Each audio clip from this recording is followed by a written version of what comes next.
Registration act जिसकी आज supreme court ने पूरी तरह से व्याख्या की है, जो सेक्शन 23 है उसका, जिसमें उन्होंने कहा है कि जो भी agreement to sale date of execution से 4 महीने के भीतर रजिस्टर नहीं होता है वो लंबी अवधि के लिए वैलिड नहीं होता। जो खरड़ मास्टर प्लान की सड़कें थी या कहीं से भी सड़कें निकाली गई, उन सड़कों के ऊपर कंस्ट्रक्शन नहीं हो सकती। जो अल्ट्रा वायरस पॉलिसी थी, जो एक दूसरे को सुपरसीड करती थी, ऐसी पॉलिसी का निर्माण किया। ऐसे अधिकारियों को सख्त सख्त सजा भी दी जानी चाहिए कि आपने अपने पद का दुरुपयोग किया। देखो, पावर ऑफ अटॉर्नी एक किसी आईएएस से पूछे, भाई पावर ऑफ अटॉर्नी जिसने पॉलिसी बनाई है, क्या सेल माना जा सकता है उसको? बिल्डरों में जो कंपनियां चला रहे हैं उनमें इन लोगों का अप्रत्यक्ष रूप से शेयर होता है। अधिकारीगण है, उनको तो सुप्रीम कोर्ट के मुताबिक ही चलना है ना। अनऑथोराइज रेगुलराइजेशन पॉलिसी है, अब वो एग्जिस्टेंस में रहनी चाहिए या नहीं रहनी चाहिए?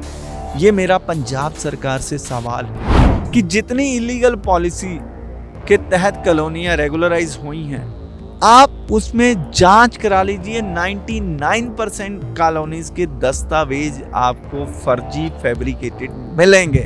अगर मैं लोकल बॉडीज के डिपार्टमेंट की बात करूं तो यहाँ के जो छोटे छोटे अधिकारी हैं ना, अरबपति हो चुके हैं। नमस्कार, आप देख रहे हैं डेली इंडिया न्यूज़। मैं आपका दोस्त और होस्ट प्रहलाद संगेलिया एक बार फिर से आपका स्वागत करता हूं। दोस्तों, सुप्रीम कोर्ट द्वारा अचल संपत्ति यानी कि जमीन जायदाद से जुड़े एग्रीमेंट टू सेल को लेकर अहम फैसला सुनाया गया है और इस फैसले में क्या क्या कहा गया है इसके बारे में बात करेंगे। हमारे साथ इस समय स्टूडियो में मौजूद हैं सीनियर जर्नलिस्ट दुर्गेश गाजरी जी। दुर्गेश जी, सुप्रीम कोर्ट द्वारा एग्रीमेंट टू सेल को लेकर एक अहम फैसला सुनाया गया है। पहले तो हमारे दर्शकों को बता दीजिए कि वो फैसला क्या है।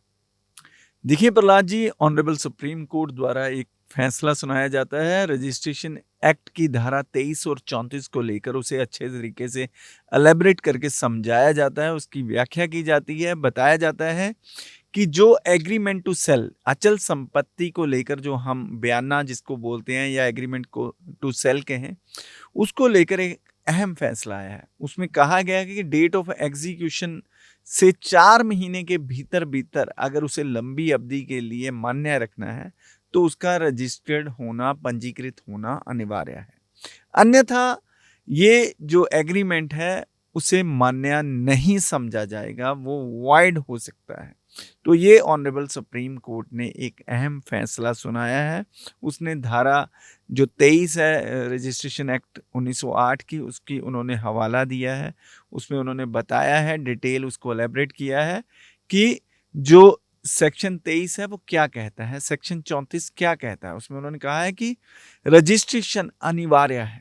बिना रजिस्ट्रेशन के लंबी अवधि के लिए जो एग्रीमेंट टू सेल है उसे मान्य नहीं माना जाएगा। और साथ में और भी प्रहलाद जी कहा है, जो जीपीए है या वसीयत, इसको प्रॉपर्टी जो है ट्रांसफर करने का साधन नहीं माना जाएगा।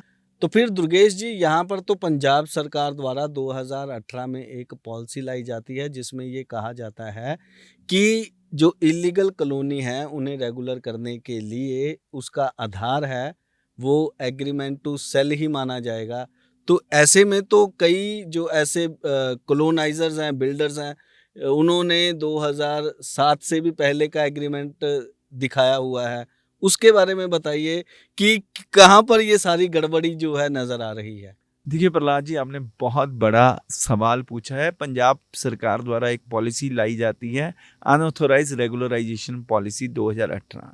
18 मार्च 2018 उसकी कट ऑफ डेट होती है। उससे पहले अगर कोई कॉलोनी विकसित हुई है उसे रेगुलर किया जा सकता है। जिसने सरकार से मान्यता नहीं ली, इलीगल तरीके से कॉलोनी डेवलप की है, उसमें कुछ शर्तें रखी थी, 30 फुट की सड़क होनी चाहिए और भी काफ़ी शर्तें थी। तो वो पॉलिसी के तहत जो बिल्डर थे उनको थोड़ी सी राहत दी, जो प्लाट ऑनर थे उनको राहत दी कि आपकी कॉलोनियाँ जो है रेगुलराइज की जा सकती हैं। तो रेगुलराइज करने के लिए जो पंजाब सरकार ने जो पॉलिसी बनाई उसमें एक सबसे बड़ी कमी रह गई कि वो रजिस्ट्रेशन एक्ट 1908 से अल्ट्रा वायरस है। जो रजिस्ट्रेशन एक्ट जिसकी आज सुप्रीम कोर्ट ने पूरी तरह से व्याख्या की है, जो सेक्शन 23 है उसका, जिसमें उन्होंने कहा है कि जो भी agreement to sale date of execution से 4 महीने के भीतर रजिस्टर नहीं होता है, वो लंबी अवधि के लिए वैलिड नहीं होगा। अब यहाँ क्या लोगों ने खिलवाड़ किया, यहाँ क्या खेला किया बिल्डरों ने, अधिकारियों ने, पॉलिटिशियनों ने मिलकर, कि उन्होंने कॉलोनी विकसित करनी तो शुरू की। जो कॉलोनी की लास्ट कट ऑफ डेट थी उससे 2 साल बाद, 3 साल बाद, 4 साल बाद, पर जो एग्रीमेंट टू सेल उन्होंने दिखाए, वो एग्रीमेंट टू सेल उन्होंने 2007 से भी किसी ने पहले दिखाए, क्योंकि इसमें 3 तरह के प्रावधान थे। एक कॉलोनी है जी जो 2007 से पहले की विकसित है, एक कॉलोनी 2013 से पहले की विकसित है, एक कॉलोनी जो है 2018 से पहले विकसित हुई है। 7 से 13, 13 से 18 और 7 से पहले। इस तरह से इन्होंने जो कॉलोनियों को रेगुलर करने के लिए अलग अलग आधार बनाए थे। अब किसी ने फ़ायदा लेना था तो 2007 से पहले अगर कोई कॉलोनी विकसित हुई थी तो उसकी फ़ीस कम थी, तो 2013 से पहले उसकी थोड़ी ज़्यादा थी, और 2018 से पहले थी उसकी काफ़ी ज़्यादा फीस थी। तो लोगों ने एक तो फीस का फ़ायदा उठाने के लिए, दूसरा क्योंकि मास्टर प्लान जो है 2013 में एप्लीकेबल हो गया था। अब 2013 में मास्टर प्लान एप्लीकेबल होने के कारण वहाँ से जो सड़कें निकाली गई, जो खरड़ मास्टर प्लान की सड़कें थी या कहीं से भी सड़कें निकाली गई, उन सड़कों के ऊपर कंस्ट्रक्शन नहीं हो सकती थी। मास्टर प्लान में आर जोन, ग्रीन बेल्ट, ऐसे इंडस्ट्रियल जोन, अलग अलग तरीके के प्रावधान होते हैं। जब मास्टर प्लान एग्जिस्टेंस में आ जाता है तो उसके अनुसार ही कार्य करना होता है। अब जो मास्टर प्लान में ग्रीन बेल्ट थी, अब ग्रीन बेल्ट बहुत ही पॉश एरिया में आ गई थी। अब जो लैंड माफिया था उसकी नज़र उस ग्रीन बेल्ट पे आ चुकी थी। जो अधिकारीगण थे, जो पॉलिटिशियन थे, अब उन्होंने सांठ-गांठ की लैंड माफिया के साथ। उन्होंने कहा कि अगर आप कॉलोनी को विकसित दिखाते हैं 2013 से पहले तो आप ग्रीन बेल्ट पे भी कॉलोनी काट सकते हैं। अब हुआ यहाँ बहुत बहुत बड़ा खेला हुआ प्रहलाद। अब जो लैंड माफिया थे, क्योंकि पॉलिसी में ये कहा गया था कि 2018 वाली जो पॉलिसी है, अगर आपका पास एग्रीमेंट टू सेल है उस डेट को ही कॉलोनी को एग्जिस्टेंस में आई माना जाएगा जिस डेट से आपके साथ एग्रीमेंट टू सेल हुआ है। और एग्रीमेंट टू सेल इन्होंने 2007 से पहले का दिखाया, 2013 से पहले का दिखाया, 2018 से पहले का दिखाया, बैक डेटेड कराया। और उसमें सबसे बड़ी बात है, उसमें ना तो कंसिडरेशन ऑफ अमाउंट थी, पैसे का लेन देन ही नहीं दिखाएगा। उसको भी जो विभाग के अधिकारी थे, नगर पालिका के अधिकारी थे, उन्होंने मतलब कि देखा ही नहीं, उन्होंने मतलब इग्नोर ही कर दिया इस शर्त को। दूसरी, अब जो रजिस्ट्रेशन एक्ट कहता था कि वही एग्रीमेंट वैलिड है जो 4 महीने के भीतर डेट ऑफ एग्जीक्यूशन के भीतर रजिस्टर होगा, अन्यथा उसकी कोई वैलिडिटी नहीं है। इन वैलिड एग्रीमेंट को गवर्नमेंट ने लैंड माफिया को बेनिफिट पहुंचाने के लिए, क्योंकि लैंड माफिया में ज्यादातर लोग जो हैं या तो पॉलिटिशियन है या अधिकारीगण है जिन्होंने अपनी कॉलोनियां काट रखी, उन्होंने खुद को फायदा पहुंचाने के लिए या लैंड माफिया को बेनिफिट पहुंचाने के लिए जो अल्ट्रा वायरस पॉलिसी थी, जो एक दूसरे को सुपरसीड करती थी, ऐसी पॉलिसी का निर्माण किया। उस निर्माण के चलते खरड़, मोहाली, जीरकपुर और पूरे पंजाब में इस तरह से मशरूम ग्रोथ हुई इलीगल कॉलोनीज की। आप देख ही सकते हैं कि कैसे जो है कंक्रीट का जंगल दिनों दिन खड़ा होता जा रहा है, और वहां खड़ा हो गया जहां मास्टर प्लान की सड़क थी, जहां मास्टर प्लान की ग्रीन बेल्ट थी, जहां स्पोर्ट्स और रिक्रिएशन का एरिया था। तो ऐसे एरिया में अफसरों की नालायकी के कारण या अफसरों की मिलीभगत या ऐसी पॉलिसी निर्माण की बात करें तो ऐसी पॉलिसी की वजह से जो है ये इलीगल कॉलोनियों का बड़े पैमाने पे मशरूम ग्रोथ हुई है। दुर्गेश जी, अगर यहाँ पर अधिकारियों की बात करें, इतने बड़े बड़े ओहदे पर जो अधिकारी बैठे हैं, आईएएस ऑफिसर्स हैं, मोटी भारी भरकम तनख्वाहें ले रहे हैं, क्या उन्हें इस कानून के बारे में जानकारी नहीं है, या उन्हें जानकारी है लेकिन उसको इम्प्लीमेंट या उसको ज़मीनी लेवल पर उसे लागू नहीं करना चाहते? देखिए प्रहलाद जी, एक कहावत है कि जब बाढ़ ही खेत को खाने लगे तो क्या होगा। तो ये बाढ़ है सरकार द्वारा, ये जो आईएएस अधिकारी हैं, जो पॉलिसी मेकर हैं, इन्होंने ही कानून को बचाना है, कानून की पालना करनी है, इन्होंने ही संविधान के अनुसार कार्य करना है और संविधान की शपथ भी लेते हैं कि हम संविधान के अनुरूप कार्य करेंगे। पर जब मलाईदार ओहदों पे आ जाते हैं, तब इन्हें कानून, ना तो कानून का डर रहता है, ना संविधान की कोई चिंता रहती है। इन्होंने वो पॉलिसी बनाई, मैंने बार बार शब्द यूज कर रहा हूँ, अल्ट्रा वायरस। ये कानून के खिलाफ थी जो ऑलरेडी लॉ एग्जिस्टेंस में है। अब या तो अगर कहें कि इनको जानकारी नहीं है, तब इनको पद पे बने रहने का कोई अधिकार नहीं है, तब इनके खिलाफ सरकार को ऐसा एक्शन लेना चाहिए कि जो एग्जाम्पलरी हो। भी ऐसे लोग जो ऐसी पॉलिसियों का निर्माण करेंगे जिससे इलीगल काम को बढ़ावा मिलेगा, तो ऐसे अधिकारियों का करना भी क्या स्टेट ने, तो उनके खिलाफ बनती कानूनी कार्रवाई होनी चाहिए। ऐसे अधिकारियों को सख्त सख्त सजा भी दी जानी चाहिए कि आपने अपने पद का दुरुपयोग किया है। दुर्गेश जी, यहाँ पर एक बहुत चौंकाने वाली बात यह है कि जिस एग्रीमेंट टू सेल का आधार ही नहीं है, जो वैलिड ही नहीं है, उसके ऊपर आप जो है वो कॉलोनियाँ पास कर देते हैं, उसे रेगुलर कर देते हैं। ये कितना बड़ा फ्रॉड है, ये आम लोगों के साथ भी है और सरकार को जो चूना लग रहा है वो अलग से। देखिए प्रहलाद जी, मैं आपको एक केस का विवरण देना चाहता हूँ कि न्यायालय ने इससे पहले भी 2012 में जो चर्चित केस था, Suraj lamp and industries private limited versus state of Haryana, ठीक है जी, 2012 में भी यही आदेश पारित किया था कि जो एग्रीमेंट टू सेल है, अगर वो पंजीकृत नहीं है, वो वैलिड नहीं है। तो देखिए 2012 में सुप्रीम कोर्ट की जजमेंट आ जाती है और पॉलिसी 2018 में आती है। ऐसी पॉलिसी का निर्माण करना अपने आप में शर्मसार करने वाली बात है, कानून को मतलब कि कानून के ऊपर थूकने वाली बात है। जिन अधिकारियों ने ऐसी पॉलिसी बनाई है उनके खिलाफ सख्त से सख्त कार्रवाई होनी चाहिए। और 2000 अब मैं बात करूं जो अभी हाल ही में फैसला आया है, उसके बारे में भी मैं आपको बता दूं कि महनूर फातिमा इमरान व अन्य बनाम विश्वेश्वर इंफ्रास्ट्रक्चर प्राइवेट लिमिटेड, अभी 2025 में जो जिस फैसले की वजह से हम आपके समक्ष आज बैठे हैं, तो उसमें भी उन्होंने यही एलेबरेट किया है कि अगर डेट ऑफ एग्जीक्यूशन से 4 महीने के भीतर जो एग्रीमेंट टू सेल है वो पंजीकृत नहीं होता है, वो वैलिड नहीं है। और पंजाब सरकार की जो पॉलिसी है वो इस फैसले के खिलाफ है, सुप्रीम कोर्ट की कंटेम्प्ट बनती है। और जो रजिस्ट्रेशन एक्ट 1908 है उसकी भी अवहेलना करती है ये पॉलिसी। और ये पॉलिसी बनाने वाले अधिकारियों ने जानबूझकर ऐसा किया है। और सुप्रीम कोर्ट में ये भी उन्होंने बताया कि जो पावर ऑफ अटॉर्नी होती है और जो वसीयत होती है उसके माध्यम से भी प्रॉपर्टी को ट्रांसफर नहीं माना जाएगा। तो ये भी सुप्रीम कोर्ट ने प्रहलाद मतलब स्पष्ट किया है। इन्होंने अपनी पॉलिसी में बताया कि पावर ऑफ अटॉर्नी होनी चाहिए बंदे के पास। देखो पावर ऑफ अटॉर्नी एक किसी आईएएस से पूछे भाई, पावर ऑफ अटॉर्नी जिसने पॉलिसी बनाई है, क्या सेल माना जा सकता है उसको, जिसकी शाब्दिक अर्थ है कि पावर दे रहा है, अटॉर्नी दे रहा है, अपने बिहाफ पे काम करने का अधिकार दे रहा है, ना कि कोई सेल राइट दे रहा है, सेल कर रहा है, कुछ भी कर रहा है।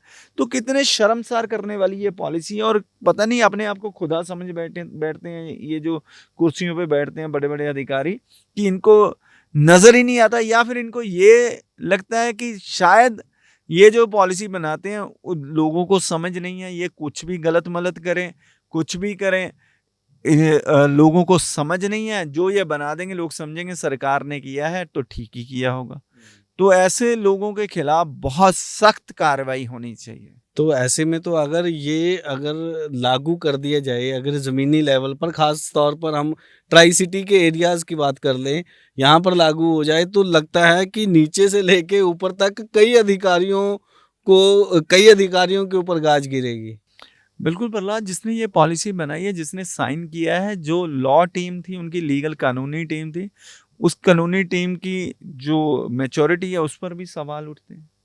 तो कैसे उन्होंने जो एक कानून के और ये खिलाफ सीधा दूसरा सीधा कानून बना सीधा दिया। सीधा बिल्डरों को, लैंड माफिया को, उनको मैं फायदा मैं तो पहुंचाना। बोलूंगा अधिकारियों ने खुद को फायदा पहुंचाया। अगर आप देखिए तो अगर उनकी संपत्ति की जांच हो तो देखेंगे कि कितनी अचल संपत्ति उन्होंने बना रखी है। बिल्डरों के में जो कंपनियां चला रहे हैं उनमें इन लोगों का अप्रत्यक्ष रूप से शेयर होता है प्रहलाद।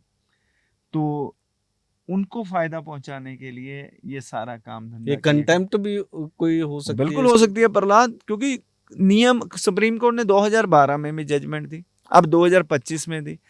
1908 जो रजिस्ट्रेशन एक्ट है वो भी कह रहा है, उसकी धारा 23 कह रही है, जो सुप्रीम कोर्ट ने अच्छे तरह से उसका व्याख्यान किया है कि भाई ये कहती है। अब जो अधिकारीगण हैं उनको तो सुप्रीम कोर्ट के मुताबिक ही चलना है ना, सुप्रीम कोर्ट को सुपरसीड थोड़ी कर सकते हैं। तो सुप्रीम कोर्ट कानून के हिसाब से ही काम करना पड़ेगा ना। तो अब क्या ये जो इलीगल अनऑथोराइज रेगुलराइजेशन पॉलिसी है, अब वो एग्जिस्टेंस में रहनी चाहिए या नहीं रहनी चाहिए, ये मेरा पंजाब सरकार से सवाल है। क्योंकि जिन लोगों ने ये पॉलिसी बनाई है उनके खिलाफ सरकार क्या एक्शन लेती है, ये भी मेरा पंजाब सरकार से सवाल है। नहीं, पर दुर्गेश जी, यहाँ पर पॉलिसी अगर बनाई है जो इलीगल कॉलोनीज को रेगुलर करने के लिए, पर उसमें अगर इसका आधार ही गलत माना जा रहा है, तो आप क्या मानते हैं कि पॉलिसी गलत है? अगर अगर उस हिसाब से आप एग्रीमेंट टू सेल का जो रिकॉर्ड है वो दिखा दें तो वो ठीक हो जाएगा। राजी, वो एग्रीमेंट ही वैलिड नहीं है ना, रजिस्टर्ड नहीं है। Date of execution of agreement के 4 महीने के भीतर उससे रजिस्टर करवाना था। अब इन्होंने तो बैक डेट में स्टैम्प पेपर परचेज करके, तब इनकी ऑनरशिप भी नहीं थी। एक सुप्रीम कोर्ट की मैं और जजमेंट 2013 में आई थी, उसमें सुप्रीम कोर्ट ने कहा था कि व्यक्ति जिसने एग्रीमेंट करना है उसकी कैपेसिटी टू कॉन्ट्रैक्ट होनी चाहिए। अब इन लोगों के नाम तो जमीन भी नहीं थी। जिन लोगों ने 2007 में एग्रीमेंट किसी को साइन किया है उसका लैंड ऑनर और था। इन्होंने अपना एग्रीमेंट दिखाया कॉलोनी विकसित करने के लिए, इलीगल कॉलोनी, और इनके नाम पे जमीन ही नहीं थी। जब इनके नाम पे जमीन ही नहीं है तो इनकी कैपेसिटी कैसे आई किसी और के साथ कॉन्ट्रैक्ट करने में? ये तो अपने आप में फैब्रिकेशन ऑफ डॉक्यूमेंट है, फॉर्जरी है, 420 है सीधी सीधी। उस व्यक्ति के साथ जिस व्यक्ति से आपने एग्रीमेंट किया, आपके नाम जमीन नहीं है, कार मेरे नाम है नहीं। एक आप सिंपल उदाहरण देते हैं, और मैं कहता हूं प्रहलाद जी मैंने आपको कार बेचनी है। आप मेरे से पूछोगे तो सही भी, आप कार के मालिक तो हैं, मालिक आप हैं नहीं, आप लोगों से एग्रीमेंट टू सेल कर रहे हैं, और ये भी अपने आप में बहुत बड़ा सवाल है। और जिस अधिकारीगण ने इसको पुष्टि की, तस्दीक किया कि ये सभी दस्तावेज जो हैं वो बिल्कुल ठीक है, फाइंड करेक्ट है, इसमें एक अंडरटेकिंग देनी पड़ती है, I saw the regional and find it correct. एक अधिकारी जो होता है, जिम्मेवार अधिकारी, उसने इस पे स्टैंप लगाना होता है, क्योंकि ऊपर वाले अधिकारी कहते हैं कि नीचे से हमें ठीक आया जी, उन्होंने इसको ऑथोराइज करके भेजा है। तो ऐसे अधिकारियों के खिलाफ बहुत बड़ी कार्रवाई होनी चाहिए। और जो मैं बार बार एक ही बात कह रहा हूं कि जितने स्टैंप पेपर आप जांच करवा लीजिए, मैं मुख्यमंत्री भगवंत मान जी से अनुरोध करूंगा कि जितनी इलीगल पॉलिसी के तहत कॉलोनियां रेगुलराइज हुई हैं, आप उसमें जांच करा लीजिए। 99% कॉलोनीज के दस्तावेज आपको फर्जी फैब्रिकेटेड मिलेंगे। खरड़ में करा लीजिए, जीरकपुर में करा लीजिए, डेराबसी में करा लीजिए, लालड़ू, मरिंडा, पंजाब की किसी भी सिटी से करवा लीजिए, आप पाएंगे कि सभी के सभी जो दस्तावेज हैं वो फैब्रिकेटेड हैं। वो दस्तावेज जो हैं इन्होंने बनाए हैं, किसी में कंसीडरेशन नहीं है, किसी में कुछ नहीं है, किसी में लैंड की ऑनरशिप नहीं है। बिना ऑनरशिप के कैसे एग्रीमेंट हो सकता है? कहते जी हम एग्रीमेंट पे एग्रीमेंट कर देते हैं। अब भाई जिस व्यक्ति के साथ आपने 2022 में एग्रीमेंट किया, आपने उसको पैसे एग्रीमेंट करने की, जो आपका उसका खुद का एग्रीमेंट है, वो तो 2022 में है। अब 2007 या 2013 से पहले एग्रीमेंट के आधार पर कैसे एग्रीमेंट कर लेंगे? तो कैसे किसी को, भविष्य वक्ता को पता था भी ये बंदा 2022 में जाके ए पर्सन बी पर्सन को लैंड बेचेगा? वो सी को भी बेच सकता था, डी को भी बेच सकता था। तो कैसे खिलवाड़ किया गया है इन्होंने कानून को, कैसे भद्दा मजाक किया है। अगर बात करूं, अगर मैं लोकल बॉडीज़ के डिपार्टमेंट की बात करूं, तो यहाँ के जो छोटे-छोटे अधिकारी हैं ना, अरबपति हो चुके हैं प्रहलाद, अरबोंपति। कई तो मेरे को लगता है कि इतने बड़े बिजनेसमैन हो चुके हैं, एक बड़ा बिल्डर भी उनके आगे बौना साबित हो रहा है। कितनी प्रॉपर्टीज उन्होंने बनाई है, क्या कुछ बनाया है, अगर उनकी जांच हो जाए ना, तो पंजाब का आधा खजाना जो है इनकी पॉकेट से भर जाएगा। मतलब कि मैं अक्सर ये सवाल कई बार अधिकारियों से पूछता हूँ कि आप जो है पंजाब सरकार को बता दीजिए कि आप धन कबीर कैसे बनते जा रहे हैं, और पंजाब सरकार आए दिन कर्जे में जो है लिप्त होती जा रही है। तो कृपया आप पंजाब सरकार के अधिकारी हैं, पंजाब सरकार को कोई ना कोई फार्मूला बता दीजिए जिससे हमारे पंजाब का जो है कर्जा वो कम हो जाए। जी, बहुत बहुत धन्यवाद इस अहम जानकारी के लिए। सो उम्मीद करते हैं कि आप तक ये मैसेज पहुंच चुका होगा, और ख़ास तौर पर जिस तरह से मशरूम ग्रोथ हुई है खरड़, मोहाली, ज़ीरकपुर के कुछ एरियाज़ में, लगभग सभी एरिया में, तो उस पर कहीं ना कहीं अब सवालिया निशान भी खड़े होने शुरू हो गए हैं। फ़िलहाल के लिए इतना ही। मुझे और दुर्गेश गाजरी जी को दीजिए इजाज़त। धन्यवाद।